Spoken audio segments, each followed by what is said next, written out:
They say a woman's intuition is a survival instinct. It's a quiet whisper that tells you to turn around in a dark parking lot or to check a phone that has been left face down on the table. For 10 years, I ignored that whisper. I drowned it out with expensive wine, luxury vacations, and the illusion of a perfect marriage. My name is Claire. I'm 32, a marketing executive in Seattle. I married Julian when I was 22. He was older, charming, a consultant for international shipping firms. His job required him to travel constantly. 3 days in Chicago, 4 days in London. That was our rhythm. I missed him, of course, but I loved the independence. I had my career, my friends, and a beautiful condo overlooking the bay. Julian was the perfect husband. When he was home, he was fully home. He cooked, he listened, he brought gifts. He made me feel like the only woman in the world. But perfect things are usually fragile. It happened on a Sunday morning. Julian was in the shower. He had just returned from a week-long conference in Denver. His Apple Watch was charging on the nightstand. Usually, he kept his devices locked down tight, but he must have forgotten to put the watch on Do Not Disturb. It vibrated against the wood. I glanced at it, expecting an email from his boss. Instead, I saw a text message preview. It wasn't a name, it was just a number. The message read, "Daddy, don't forget my soccer game is at 10 a.m. today. Mom says you promised." I froze. Daddy? Julian and I didn't have children. We had decided to wait. He always said he wasn't ready for the noise and chaos of kids. My hand reached out and touched the screen before it went dark. Another message from the same number. "Please come, you missed the last 3. My heart started to hammer against my ribs like a trapped bird. Maybe it was the wrong number. Maybe it was a prank. But then another notification popped up, this time from a contact saved as Realtor, Mary. "Hi, Julian. Just a reminder that the HOA fees for the Portland house are due tomorrow." Portland? We lived in Seattle. We didn't own a house in Portland. We had talked about investing, but he said the market was too volatile. The shower turned off. I jumped back from the nightstand as if the watch was burning hot. I dove back into bed and pretended to be asleep. Julian walked out, whistling, drying his hair. He checked his watch, frowned, and quickly tapped the screen. "Babe," he said, kissing my forehead. "Emergency at the office. I have to drive down to the Portland branch for a few hours. I'll be back for dinner." "Okay," I mumbled, keeping my eyes closed. "Drive safe." As soon as the front door closed, I was out of bed. I didn't cry, I didn't scream. I went into crisis management mode. I opened my laptop, I tracked our shared bank account. Nothing suspicious. His salary came in, the bills went out, but Julian was a consultant. He had bonuses, commissions, accounts I didn't see. I remembered the Portland branch. I logged into his Find My iPhone. We shared locations for safety, but of course it showed him on I-5 heading south. He wasn't hiding his location because he thought I trusted him implicitly. He thought I was the cool wife who didn't nag. I got dressed, I got in my car, and I followed the blue dot on my phone all the way to Portland. The drive took 3 hours. 3 hours of my mind creating scenarios. Maybe he had a secret child from a previous relationship he was afraid to tell me about. Maybe he bought a house as a surprise for us. The GPS led me to a suburb. Not a flashy area, but nice, family-friendly. Green lawns, white fences. The dot stopped at a beige 2-story house at the end of a cul-de-sac. I parked my car 2 blocks away and walked. I pulled my baseball cap down low. I saw Julian's car in the driveway, and then I saw them. The front door opened. A boy, maybe 8 years old, ran out wearing a soccer uniform. He looked exactly like Julian. The same nose, the same smile. And behind him walked a woman. She was blonde, curvy, dressed in yoga pants and a messy bun. She looked tired, but happy. Julian walked out behind her. He put his arm around her waist and kissed her. It wasn't a quick peck. It was intimate, comfortable. It was the kiss of a husband. I stood behind an oak tree, shaking. He wasn't just cheating. He wasn't just sleeping around. He was living a double life. While he was in London for me, he was here, mowing the lawn. While he was in Chicago, he was probably at parent-teacher conferences. He got in the car with the boy. The woman waved them off and went back inside. I waited for Julian to drive away to the soccer game. Then I did something crazy. I didn't go home. I walked up to the front door of the beige house and rang the doorbell. The woman opened it. She smiled, wiping her hands on a dish towel. "Hi, can I help you?" "Hi," I said. My voice was trembling. "My name is Claire.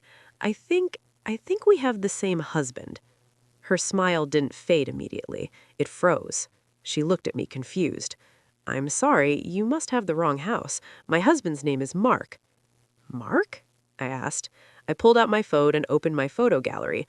I showed her a picture of me and Julian on our wedding day. "Is this Mark?" Her color drained from her face. She grabbed the doorframe to steady herself. That's Mark. But who are you?" "I'm his wife, Claire. We live in Seattle. We've been married for 10 years." "10 years?" she whispered, tears welling up. "We've been married for 12." She let me in. Her name was Sarah. We sat at her kitchen table drinking lukewarm coffee, comparing our lives. It was sickeningly perfect. Sarah was the starter wife, the mother of his child. He thought he was a CIA analyst. That was his lie to her. That explained the travel, the secrecy, the locked phones. I was the trophy wife, the career woman. To me, he was a consultant. He used my salary to support her since she was a stay-at-home mom, and he used her home as his emotional retreat when he got tired of my high-maintenance city life. He had customized us. He had different names, different personas, but the same social security number. "He's a bigamist," Sarah said, wiping her eyes. "That's a felony." "It's worse than that," I said. "He's a parasite. He's stealing years of our lives." Sarah looked at me. The sadness in her eyes started to harden into something else. Rage. "He's coming back after the game," she said. "We should confront him, both of us, right here." "No," I said. My marketing brain was kicking in. "Strategy. If we confront him now, he'll run, he'll hide money, he'll lie to the police. We need to trap him. We need to make sure that when he falls, he never gets up again." "What do you have in mind?" Sarah asked. I smiled. It wasn't a nice smile. "His birthday is next week. He told me he's going to be in Tokyo. He told you he's going to be where?" "On a mission in D.C." "Perfect," I said. "Let's throw him a surprise party." We had 1 week. Sarah and I became best friends. It was the strangest bonding experience of my life. We texted constantly. We coordinated his schedule better than he did. We discovered the financial fraud. Julian, or Mark, had taken out a second mortgage on Sarah's house without her knowing, forging her signature. He used that money to buy me expensive jewelry. He opened credit cards in my name to pay for his son's private school. He was robbing Peter to pay Paul and sleeping with both of them. We decided to hit him where it hurt most, his ego and his freedom. I went to the police first. I spoke to a detective in the fraud division. I laid out the bigamy, the forged documents, the identity theft. The detective was fascinated. "This guy's running a Ponzi scheme with women," he said. "I want him arrested," I said, "but not yet. I want him arrested at a specific time and place." The detective agreed. They needed time to build the case anyway. Meanwhile, Sarah played the role of the doting wife. She told Mark that she was planning a small family dinner for his birthday before he left for D.C. I told Julian that I was busy with a campaign launch and wouldn't be able to celebrate until he got back from Tokyo. He was relieved. He thought he had navigated the schedule perfectly. The venue was Sarah's house. It was the perfect stage. We invited everyone. I invited my parents, his parents, who it turns out knew about Sarah but didn't know about me. He told them we broke up years ago. Sarah invited her neighbors, his CIA friends, who were actually just buddies he lied to. The day of the party arrived. Julian was at the soccer game with his son. While he was gone, we transformed the house, but not with balloons and streams.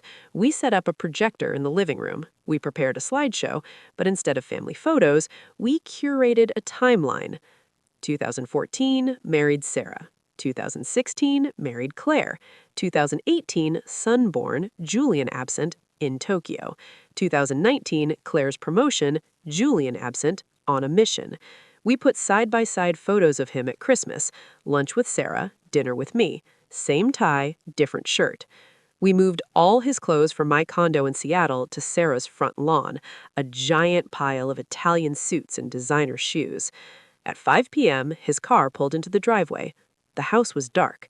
"Surprise!" we were supposed to yell. but we stayed silent. I stood in the kitchen in the shadows. Sarah stood by the front door. He walked in holding his son's hand. "Honey, why are the lights off?" he called out. Sarah flipped the switch, but not the main lights, just the spotlight on the projector screen. The first slide lit up. Julian and Mark, a life in 2 acts. He froze. He dropped his gym bag. What is this?" Then the main lights flooded the room. He saw the crowd. He saw his parents looking confused and horrified. He saw Sarah standing with her arms crossed, looking like a warrior. And then I walked out from the kitchen. His noise wasn't a word. It was a strangled squeak.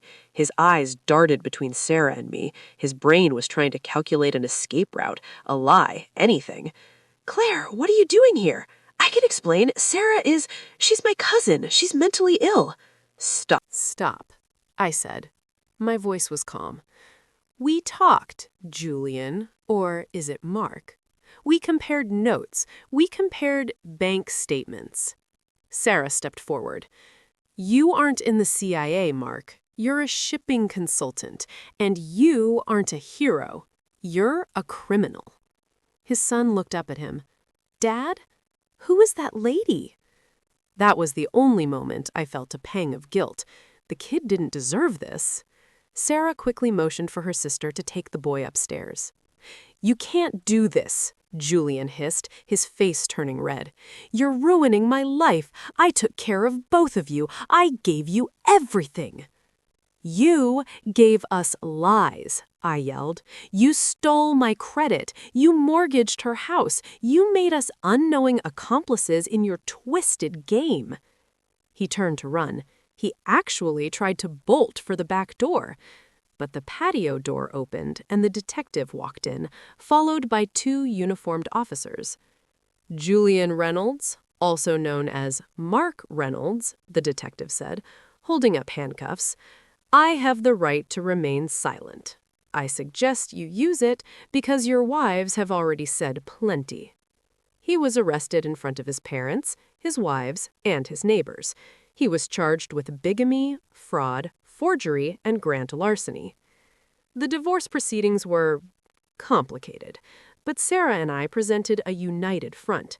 We sold his assets, the fancy car, the stocks he tried to hide. We split the proceeds. I used my share to pay off the debt he put in my name. Sarah used her share to pay off the mortgage he took out on her house. Julian is currently serving 8 years in federal prison. Sarah and I, we're still friends. We meet for coffee once a month. We call it the Widows Club, even though he's still alive. Last week we went to the prison to visit him, not to comfort him, just to show him that we are happy, that we look great, and to hand him the final bill for the divorce lawyers. He looked at us through the glass, gaunt, gray, pathetic. The charm was gone. The 2 lives had collapsed into one small cell. He wanted 2 women. He wanted everything. In the end, he got nothing. Ladies, if you find a second phone or a weird text or a receipt that doesn't make sense, don't ignore it. Pull the thread, because you might just find that your Prince Charming is actually a 2-faced monster. And trust me, 2 angry wives are much more dangerous than the FBI. Thanks for listening to this story. If you enjoyed this twisted tale of double lives and ultimate revenge, please hit that like button. It helps us find more stories like this. And don't forget to subscribe. You never know who's watching, and you won't want to miss the next episode. Stay sharp.